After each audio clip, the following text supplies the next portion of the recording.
Fall camp is here. And NFL is here now too, with the Hall of Fame game taking place on Thursday. This will be the last weekend that you have coming into the weekend here on somewhat of a final takes Friday. We're going to be talking about camp standouts thus far through camp at Texas, but this next weekend is going to be your last weekend until February, where you don't have football. Can you believe that? You put a smile on my face, Alex. Yeah, dude. If you want to put a giant smile on your face, you can get your vision corrected at the Man Eye Institute. See life better. 1-844 Wow 2020 844 Wow 2020. Go get that next level LASIK. Go to them for all your vision and visual health needs. We're so lucky to have them here in Central Texas, and we're so lucky to have them as the presenting sponsor here of our show on Orange Bloods Live.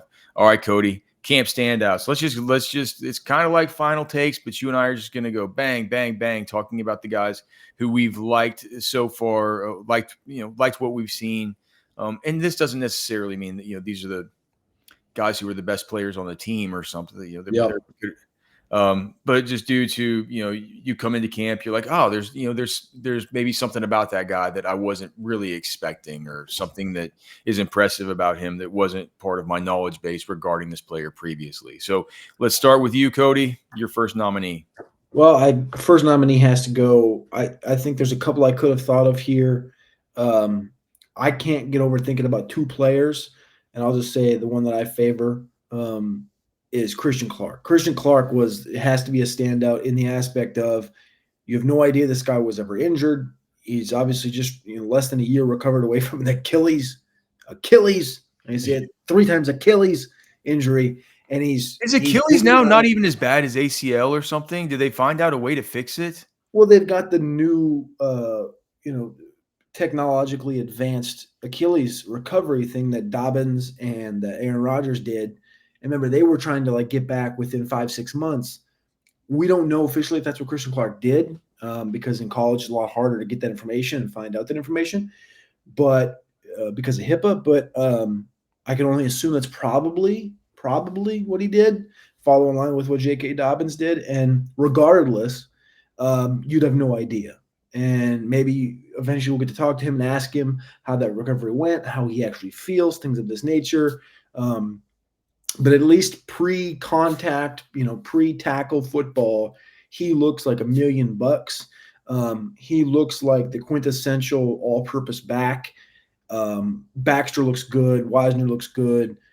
Gibson looks good. So I was on the show yesterday with Chad and Ketch. I talked about Jarrett Gibson to me has always been just kind of rocked up. I remember the first couple of days of his camp as a freshman, he came in. There was pictures of him and his biceps looking massive and stuff. And it's like when you see these guys side by side, it's like, well, Clark's 6 pounds heavier. And it's apparent because Gibson's big in the upper body and he's not as big in the lower body. Clark is completely filled out in the lower half and he's pretty much filled out in the top half. He's still got, he could probably still put on 6-8 pounds if he really wants to.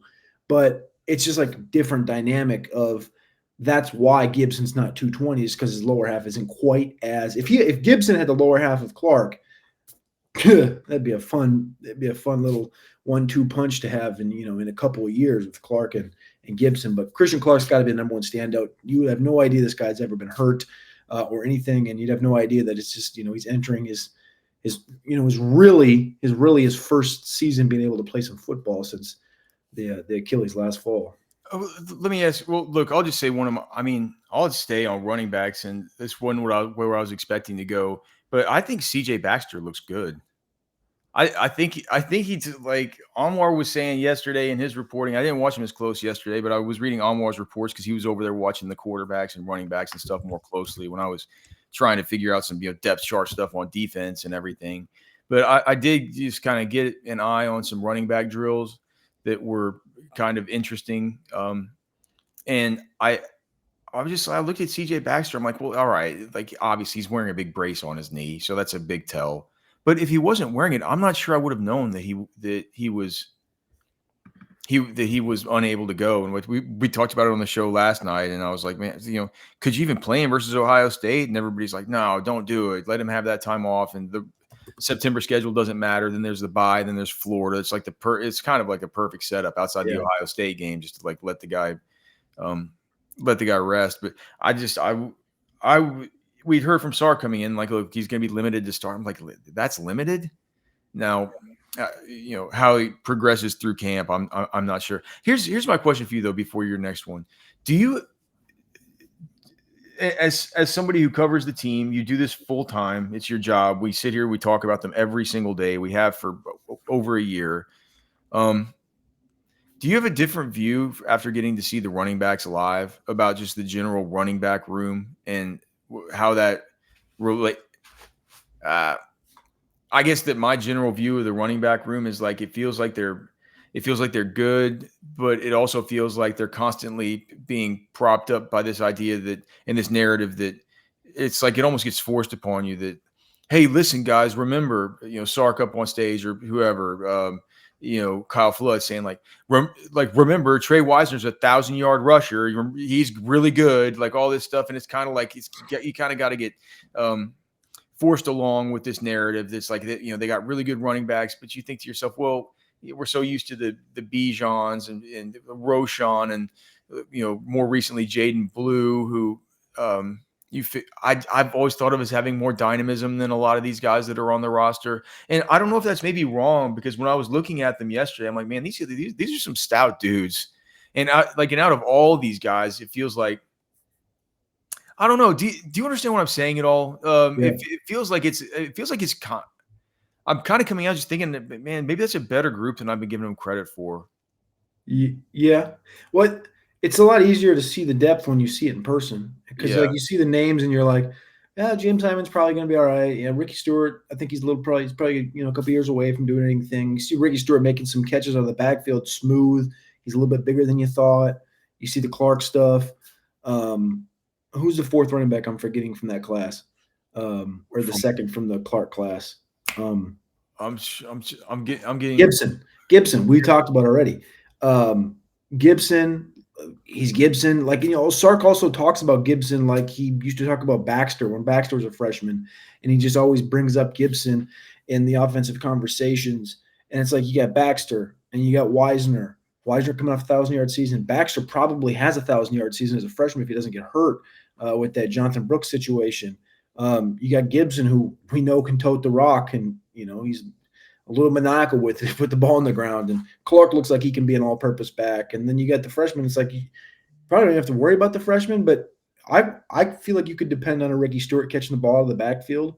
And however you look at Niblett, like Niblett's, sort of we talked about yesterday, that Keelan Robinson role, like he has to be sort of conversed in that backfield stuff. So I think it's a really good running back room. And if you just objectively look at it compared to like the A&M backfield, who A&M thinks they have, with Le'Veon Moss and Daniels and the other kid, like they think that that's like the best running back room in America, but they've all been hurt.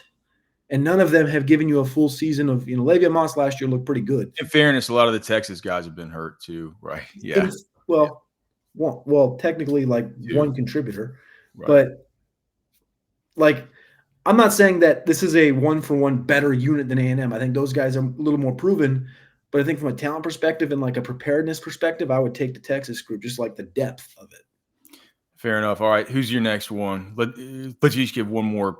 Let's each, like, you got to narrow it down to one more guy that you want to highlight.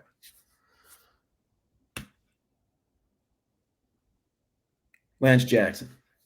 Really? All right. So I'll go Lance Jackson. My deal with Lance Jackson is, man, he looks a lot more slender and a lot more slim than I would, even like when he was back as a recruit. But to me, whenever you look at him, and he does look slimmed down, he looks slender, he looks sleek. And whenever he's more slimmed down like that, for some reason, it makes his arms look like his length really pops more than it did when he seemed a little bit more filled out in some of those, photos and stuff from his official visits.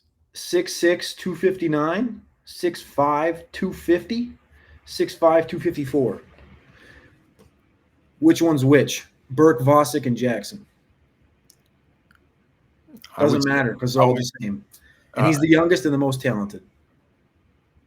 Period.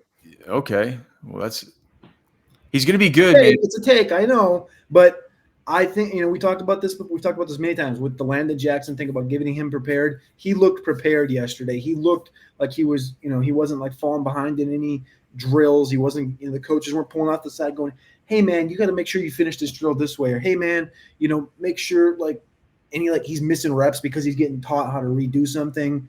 Which there was guys getting that done. That's why I referenced this. I think he's just in that rotation with Vosick and Burke. And you've brought it up before. It's like it's kind of a deuce or get off the pot situation with Vosick this year.